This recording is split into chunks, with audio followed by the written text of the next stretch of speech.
Un jour, vous allez sur l'application de votre banque et ce message s'affiche « Error, vous ne pouvez plus accéder à vos comptes ». Vous allez à la banque et vous réalisez qu'elle est fermée, elle a fait faillite et vous ne pourrez plus accéder à votre argent. C'est ce qui arrive aux personnages de la série Years and Years. Dans la série, les personnages, pourtant de milieux aisés, perdent les économies de toute une vie et ils se retrouvent à la rue, ils ne récupéreront jamais leur argent.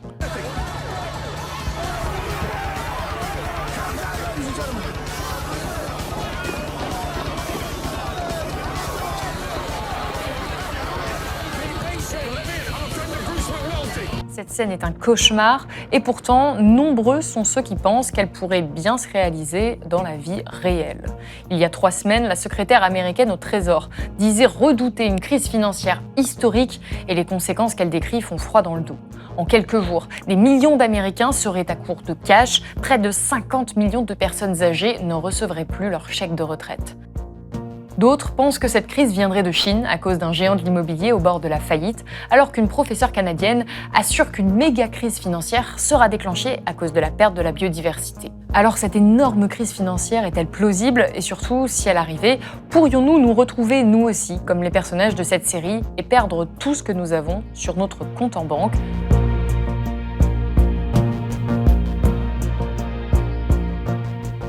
Pour répondre à ces questions, j'accueille l'économiste Danny Lang. Danny Lang, bonjour. Bonjour. Vous êtes maître de conférences à l'université Sorbonne Paris-Nord. Vous êtes également membre du collectif des économistes atterrés. Et vous venez à peine de co-signer ce livre. De quoi avons-nous vraiment besoin? Aux éditions Les Liens qui libèrent. Alors on va directement rentrer dans le vif du sujet. Est-ce qu'une crise financière qui serait pire que celle de 2008 est possible et plausible?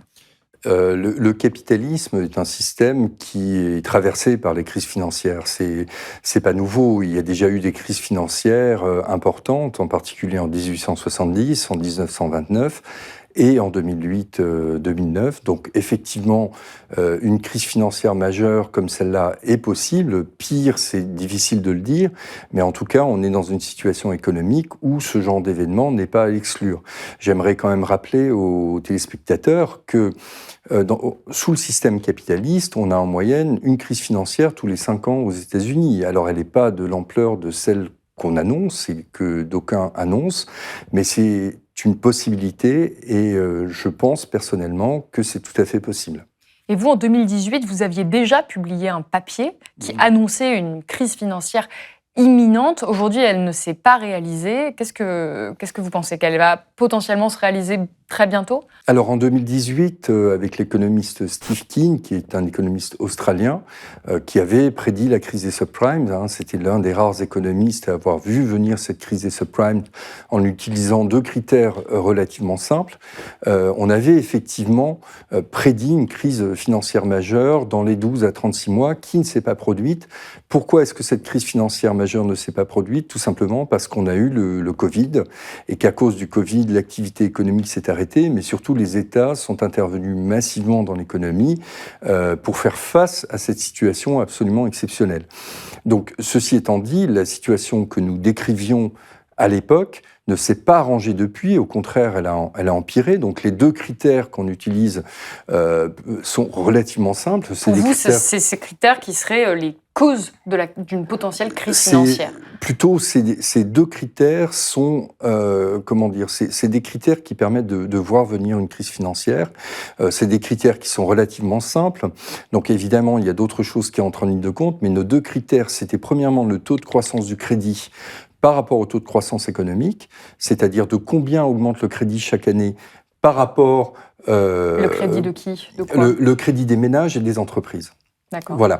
Donc le crédit qui va aux entreprises privées et aux ménages, de combien il augmente chaque année par rapport à la croissance, c'est-à-dire par rapport à l'augmentation du revenu, donc par rapport à ce qui permet de rembourser les emprunts qui ont été contractés. Et évidemment, quand la dette augmente plus rapidement que n'augmente le revenu qui permet de rembourser cette dette, au bout d'un moment, on rencontre un problème. Donc ça, c'est une forme de dette privée? C'est la dette privée, effectivement. C'est le taux de croissance de la dette privée par rapport au taux de croissance du revenu qui permet de rembourser ces crédits. Et le deuxième critère que nous avons utilisé, c'est un rapport Donc la dette qui s'est constituée depuis plusieurs années par rapport au PIB qui annuellement permet de rembourser. C'est un peu ce que font les banques quand vous allez emprunter. Normalement, quand vous allez emprunter, si une banque fait bien son boulot, elle regarde quel est votre revenu, quel est le montant de l'emprunt que vous pouvez contracter, et elle essaye de faire un ratio entre ces deux choses pour voir si vous êtes en mesure de rembourser ou non. Eh bien, nous, on a fait ça au niveau macroéconomique, et c'est un critère qui a pas mal fonctionné pour prédire la crise des subprimes. Et donc, on reste absolument convaincu avec Steve Keen, on va ressortir un article prochainement, que la prochaine crise financière qui nous attend est devant nous. Et alors vous vous basez sur ces deux critères pour affirmer qu'effectivement il y a une crise financière gigantesque qui nous attend, qui approche. Quelle serait l'ampleur de cette crise financière ? Eh bien, étant donné le nombre d'États qui ne rentrent pas dans les clous de ces deux critères, elle serait majeure. C'est-à-dire, on a dans la liste des États problématiques, on a non seulement les États habituels, comme l'Irlande, où le crédit est débridé depuis un certain nombre d'années, mais on a aussi, grâce à la politique d'Emmanuel Macron, la France, qui est maintenant rentrée dans la liste des pays à risque, ce qui n'était pas le cas en 2018. Pourquoi, sous Emmanuel Macron, la France est rentrée dans la liste des pays à risque ? Parce qu'Emmanuel Macron a tout fait pour favoriser l'actionnariat, pour favoriser le crédit privé, de par sa politique d'offre. Emmanuel Macron a contribué finalement au gonflement de cette situation hautement problématique du point de vue de la dette. Mais surtout, Donc quand on parle de dette, c'est vraiment important, on parle de dette privée, pas de dette publique. Pour vous, la dette publique n'est pas le problème ? Non, la dette publique n'est pas le problème. La dette publique est souvent pointée du doigt par les éditorialistes libéraux pour dire « mais regardez, on dépense trop », etc. Or, il y a une grosse différence entre une dette privée et une dette publique, c'est qu'une dette publique, quand elle arrive à échéance, l'État peut toujours réemprunter sur un marché financier. On n'a jamais vu un État partir en retraite. On n'a jamais vu un État se retrouver dans une situation, enfin peut-être dans les pays en développement, mais on n'a jamais vu des États se retrouver dans des situations d'insolvabilité patente en raison de la dette publique. Mais par contre, ça c'est le cas du domaine privé. Le domaine privé, oui, parce que tout simplement, si vous êtes un ménage, passé un certain âge, vous ne pouvez pas réemprunter pour rembourser vos crédits antérieurs. Et pour vous, pendant ce quinquennat, notamment donc en France... L'ensemble des mesures d'offres qui ont été prises par Emmanuel Macron, l'ensemble des mesures assez favorables au secteur bancaire, n'ont pas facilité les choses et n'ont fait que contribuer au gonflement de cette dette privée. Et ce, d'autant plus qu'au moment du Covid, le gouvernement, plutôt que d'aider directement les entreprises, ce qu'il aurait dû faire, leur a consenti des prêts garantis par l'État. Enfin, a demandé aux banques de prêter aux entreprises tout en apposant la garantie de l'État. Donc ça n'a fait que gonfler cette dette privée qui avait déjà passé la barre des 100% très rapidement après l'élection de M. Macron. Donc qu'est-ce qui se passe quand on a cette dette privée qui augmente jusqu'à arriver à un certain seuil où on arrive à une crise financière ? Quel est le lien entre dette privée et crise financière ? Alors, le problème, c'est qu'on se retrouve avec des agents, des ménages et des entreprises qui sont de plus en plus endettés. Et au bout d'un moment, quand on rencontre des problèmes d'endettement, comme on l'a vu au moment des subprimes, on va se retrouver avec un certain nombre d'agents qui ne seront plus capables de faire face à leurs échéances, donc qui n'arriveront plus à payer leurs dettes. Et quand ça commence à se manifester, et quand ils sont de plus en plus nombreux à ne pas pouvoir faire face à leurs échéances, on se retrouve dans une situation où les marchés financiers finissent par se rendre compte qu'il y a un problème, et à ce moment-là, on a quelque chose de très classique sur les marchés financiers. On passe d'une situation d'euphorie, comme on l'a connu ces derniers mois malgré le Covid, à une situation de panique où très rapidement les marchés s'effondrent, on a des chutes de cours qui sont verticales, comme on l'a vu en 29, comme on l'a vu en 2008, et à ce moment-là, c'est l'ensemble de l'économie qui se retrouve entraîné dans cette situation, et on se retrouve d'ailleurs avec un secteur bancaire qui était trop confiant avant la crise, puisqu'il accordait des crédits trop facilement par rapport aux capacités de remboursement des ménages et des entreprises, avec un secteur bancaire qui est trop prudent, qui ne prête plus à des entreprises ou à des ménages qui sont parfaitement sains. Ceci est votre obligation hypothécaire classique, d'accord ? Les premiers montages étaient simples. C'était juste des structures de milliers de prêts AAA réunis, garantis par le gouvernement. Les plus récentes sont différentes. Elles sont privées. C'est un empilement de différentes tranches. La est payée en priorité. La plus basse, la B, en dernier, sera donc la première à faire défaut. Maintenant, si vous achetez des B, ça peut payer plus, mais elles sont un peu risquées. Parfois, elles font défaut. En cours de route, certaines B et double B sont passées d'un peu risqué à merde de chien. Je parle des plus bas scores de crédit. Pas de vérification de revenus? Taux variable, merde de chien. Au double B, 0. Triple B, 0. Et voilà ce qui arrive. Et donc, qu'est-ce qui se passe? Les cours s'effondrent, Oui. mais quel est le lien direct avec moi, mon argent que j'ai à la banque? Alors, le lien avec l'argent qu'on a à la banque, c'est que forcément, lorsque des entreprises ou des ménages qui ont des comptes à la banque se retrouvent dans des difficultés, au bout d'un moment, la banque elle-même va se retrouver dans des difficultés, en particulier si elle s'est gavée de produits financiers qui se sont effondrés. Il faut savoir qu'aujourd'hui, l'essentiel des bilans bancaires, ça n'est plus l'activité bancaire traditionnelle, c'est-à-dire, vous savez, l'activité bancaire traditionnelle, c'est de collecter l'épargne et de faire des crédits. L'essentiel des bilans bancaires, c'est quand même des placements sur les marchés financiers. Donc quand les marchés financiers s'effondrent, les banques sont déjà en difficulté. Donc en fait, moi, l'argent que j'ai à la banque, il n'est pas réellement à la banque. Il est investi par la banque sur des marchés financiers. Pas nécessairement, que ça. parce que l'argent que vous avez à la banque est là sous forme fiduciaire, c'est de l'écriture, ce sont des jeux d'écriture comptable. Mais donc en théorie, cet argent vous appartient et vous reviendra de toute manière. Mais les banques n'hésitent pas à soulever des fonds, parce que c'est très facile pour elles sur le marché interbancaire, le marché où les banques se prêtent entre elles, à soulever des fonds pour placer l'argent sur les marchés financiers. La question que beaucoup doivent se poser, c'est cette scène qu'on a vue en introduction de la série Years and Years, où d'un coup c'est la panique, c'est la cohue devant la banque, tout le monde se met à vouloir récupérer son argent, et puis finalement la banque ferme, et ces personnes-là ne récupéreront pas leur argent. Est-ce que ça, c'est possible dans la réalité? C'est un grand classique des crises financières, ça s'appelle un run bancaire. C'est déjà arrivé. Un run bancaire, c'est arrivé, dans l'histoire c'est extrêmement connu, c'est bien documenté. Dans les pays occidentaux? Oui, mais ça existait déjà sous Louis XV, enfin sous le régent qui a succédé à Louis XIV, sous Philippe d'Orléans, on a eu un run bancaire à la banque rue de Quincampoix. Donc ça existait même avant le capitalisme. Et sous le capitalisme, ce phénomène de run bancaire s'est amplifié, et en particulier parce que sous le système capitaliste, vous avez régulièrement des crises. Et quand vous avez une crise, vous avez systématiquement des runs bancaires. On a eu Northern Rock en 2007.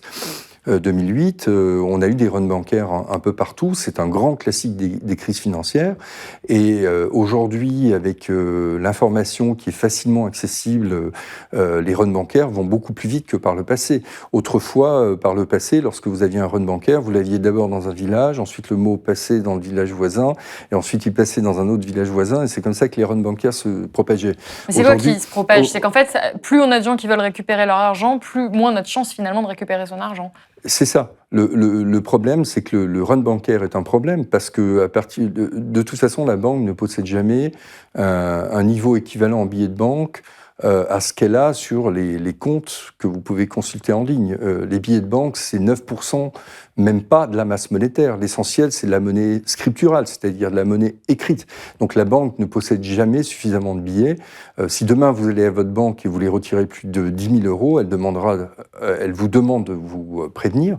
Et la plupart des agents bancaires n'ont pas une telle somme en caisse. Donc, et c'est tout à fait normal. Donc quand vous avez un run bancaire, vous avez forcément des difficultés. Et cette scène est une scène qui n'a rien de la science-fiction, puisqu'on l'a vu dans les années 30 aux États-Unis. On l'a vu au moment de la crise de 2007 dans un certain nombre d'agences bancaires, dont Northern Rock. Donc c'est une scène que vous pouvez retrouver assez régulièrement dans l'histoire du capitalisme, et même avant l'histoire du capitalisme. We've got to stick together, though. We've got to have faith in each other. But my husband hasn't worked in over a year, and I need money. How am I going to live until the bank opens? I got doctor bills to pay. I need cash. Et alors dans cette série, les personnages qu'on suit ils ont à ce moment-là, ils viennent de vendre leur maison, ils ont plus d'1 million de livres, puisque c'est en Angleterre, à la banque, et ils perdent tout. Ils perdent quasiment tout, leur banque fait faillite, ils ne récupéreront pas cet argent, ils se retrouvent même à la rue, et ils ont simplement, il me semble, 70 000 ou 80 000 livres qui leur restent, qui sont garantis par l'État. Si demain, en France, on avait une telle crise, quelle somme, moi, en tant que citoyenne, si j'ai de l'argent à la banque, je suis sûre de récupérer? Alors, il y a quelque chose dans l'Union européenne qui s'appelle l'union bancaire. Et dans le cadre de l'union bancaire qui a été mise en place à la suite de la crise de 2008, vous êtes sûr de récupérer 100 000 euros. Et ces 100 000 euros vous sont garantis normalement par la Banque Centrale Européenne. C'est-à-dire que si votre banque n'est pas en mesure, parce qu'elle a fait faillite, de vous rendre ces 100 000 euros, c'est la Banque Centrale Européenne qui va vous rendre ces 100 000 euros directement. Ça ne peut pas changer, on est certain que ça fonctionne. Ça fonctionne, et c'est justement une grande invention des Américains suite à la crise de 29. En octobre 29, vous avez la crise qui a démarré la Grande Dépression, et on s'est retrouvé dans une situation où pendant plusieurs années, on a eu les runs bancaires qui se succédaient. Donc Roosevelt, quand il arrive au pouvoir, invente ce à quoi vous avez droit aujourd'hui, ce à quoi chaque citoyen a le droit, c'est-à-dire la garantie des dépôts. Quand Roosevelt arrive au pouvoir, on est dans une telle situation qu'il décrète la fermeture de toutes les banques pendant une semaine. Donc pendant une semaine, personne n'a pu toucher à son argent. Et ce qu'a fait Roosevelt, c'est inventer la garantie des dépôts, justement pour rassurer les épargnants, pour éviter ces runs bancaires qui contribuent à perpétuer la catastrophe quand elle se déclenche. Et l'autre chose qu'a inventé Roosevelt, et dont hélas on s'est débarrassé depuis, c'est la séparation bancaire entre les banques de dépôt et les banques d'investissement. Roosevelt sépare les deux. Il y a eu deux lois, la loi Glass et la loi Stigall. C'est ce qu'on appelle le Glass-Steagall Act, qui est resté en vigueur jusqu'à la fin des années 80 aux États-Unis. En France, on a eu quelque chose de similaire à la Libération, mis en place par le Conseil national de la résistance. On a eu la séparation bancaire. Ça, c'est plus en vigueur. Hélas, pendant les années 80, on nous a expliqué qu'il fallait moderniser nos pays, etc., que pour ça, il fallait des gens bancaires, et que pour avoir des gens bancaires, on ne pouvait plus avoir cette séparation entre les banques de dépôt, qui collectent l'épargne et qui accordent des crédits, et les banques d'investissement, qui sont faites pour faire des placements juteux sur les marchés financiers. Et risqué. Donc on a refusionné les deux dans ce qu'on appelle joliment des banques universelles, mais qui dit banque soi-disant universelle, dit surtout banque, où on fait assumer finalement aux entreprises, aux ménages qui ont des comptes dans ces banques, les risques que prennent les banques sur les marchés financiers. Et alors les conséquences de cette crise financière seraient que toutes les personnes qui ont plus de 100 000 euros à la banque finalement perdraient le reste une partie. Ou une partie de cet argent. Une partie, surtout si leur banque fait défaut. Et dans le cas d'entreprises, parce que 100 000 euros, ça paraît énorme pour beaucoup de gens, mais des entreprises, elles peuvent avoir une trésorerie qui est importante comme toute entreprise. Donc elles peuvent avoir plus de 100 000 euros et avoir besoin de ces plus de 100 000 euros à la banque. Qu'est-ce qui se passe dans ce cas-là? Est-ce qu'il y a une loi qui est spéciale pour les entreprises? Il y a des mécanismes de faillite bancaire qui font que les entreprises récupéreraient peut-être une partie de leur mise. Mais dans ce cas-là, il n'y a pas 100 000 choix. Il faut que l'État intervienne et mette de l'argent sur la table. Parce qu'on ne peut pas se permettre ce genre de situation. Ou alors, on fait ce qu'ont fait les Suisses pendant les années 30. Qu'est-ce qu'ils ont fait ? Les entreprises suisses se retrouvant dans des situations de problèmes de paiement assez majeurs et de défiance dans le système bancaire, ont créé une monnaie inter-entreprise qui s'appelle le VIR. Et c'est une initiative extrêmement intéressante parce que si en Suisse le système bancaire s'arrête, les paiements et les crédits interentreprises vont continuer grâce à cette monnaie parallèle. Écoutez, c'est la fin de cette émission. Merci beaucoup d'avoir été sur notre plateau, Denis Long. Pour soutenir Blast, un petit like, un commentaire ou un partage sur les réseaux sociaux, Instagram, Twitter, Facebook ou YouTube et maintenant Twitch, ça peut vraiment faire la différence pour nous. Notre équipe ne vit que des dons et des abonnements et autant vous dire qu'on est un petit peu fragile financièrement, étant donné qu'on a démarré il y a peu. Alors, si vous le pouvez, n'hésitez pas à nous soutenir sur blast-info.fr pour qu'on puisse nous aussi avoir de l'argent à perdre à la banque. Et moi, je vous dis à bientôt.